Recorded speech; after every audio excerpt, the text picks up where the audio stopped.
चिलियांवाला station में Tariq general store and gift centre ने मसनूई महंगाई से आवाम का जीना महाल कर रखा है। प्राइस कंट्रोल मजिस्ट्रेट की कार्रवाइयां, मीटिंगें सब बेकार। तारिक जनरल स्टोर ने मनमाने रेट लगा रखे हैं। जाली नोट का कारोबार भी किया जा रहा है। ग्राहक को जाली नोट के नाम पर ब्लैकमेल करते हुए सौदेबाजी करके छोड़ दिया जाता है। तफसीलात के मुताबिक जिला भर की तरह चिलियांवाला में भी मसनूई महंगाई ने डेरे डाल रखे हैं। दुकानदारों ने अपने मनमाने रेट लगा रखे हैं।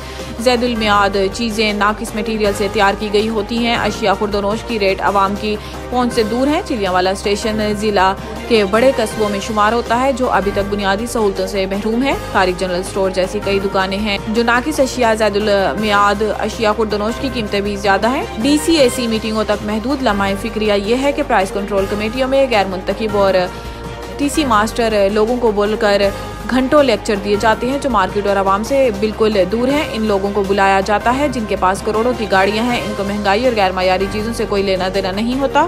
तारिक जनरल स्टोर खवातीन को छत पर बुलाकर मशकूक कारोबार की भी खबरें ज़ेरे गर्दिश हैं। जाली नोटों के कारोबार के लिए खवातीन का गिरोह भी स्टोर के साथ मिला हुआ है। मजीद इन्वेस्टिगेशन जारी है।